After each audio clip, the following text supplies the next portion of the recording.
শুরু করব, বাট আমার জন্য ভেরি ইন্টারেস্টিং একটা ব্যাপার যেটা দেখছি। বিএনপির জনপ্রিয়তা কমলেও জাতীয় নাগরিক পার্টির জনপ্রিয়তা সামান্য বেড়েছে বলে জানিয়েছে এক সাম্প্রতিক জরিপ। BRAC institute of governance and development BIGD ও ভয়েস ফর রিফর্মের যৌথ উদ্যোগে পরিচালিত বিআইজিডি পালস সার্ভে অনুযায়ী ২০২৪ সালের অক্টোবরে বিএনপিকে ভোট দেওয়ার কথা জানিয়েছিলেন ১৬.৩% মানুষ, যা ২০২৫ সালের জুলাইয়ে কমে দাঁড়িয়েছে ১২%। বিপরীতে এনসিপির সমর্থন ২% থেকে বেড়ে ২.৮%-এ পৌঁছায়। রাজধানীর আগারগাঁওয়ে জাতীয় আর্কাইভ মিলনায়তনে সোমবার জরিপের ফলাফল প্রকাশ করা হয়।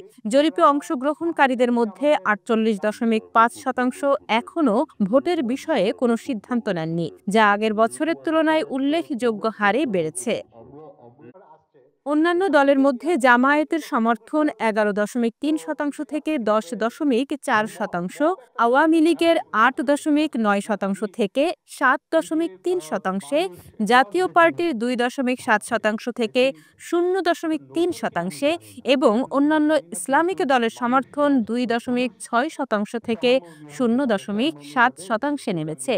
ভোট দেবে না এমন উত্তর এসেছে ১.৭% থেকে এবং ১৪.৪% ভোটার তাদের মত জানাতে অনিচ্ছুক। এছাড়া ৭০% অংশগ্রহণকারী মনে করেন আগামী জাতীয় নির্বাচন সুষ্ঠু ও নিরপেক্ষ হবে। নির্বাচনের সময় সম্পর্কে ৩২% চান নির্বাচন ২০২৫ সালের ডিসেম্বরের মধ্যে, আর ২৫% চান ২০২৬ সালের ডিসেম্বরে বা তারও পরে।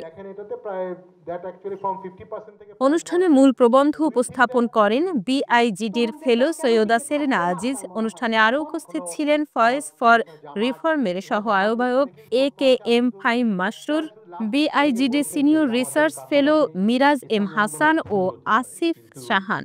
থিওলজিক্যাল রিজন দিয়ে শুধু চিন্তা করা যাবে না, ধর্মীয় আদর্শগত কারণ দিয়ে জামাতের পপুলারিটি মিডল ক্লাসে বাড়ছে। সারা দেশে ৬৪ জেলায় ৫,৪৮৯ জন নারী পুরুষের মধ্যে এই টেলিফোন জরিপ পরিচালিত হয়, যা ১ থেকে ২০ জুলাইয়ের মধ্যে হয়েছিল। ৩-৪ মাসে। Thank you.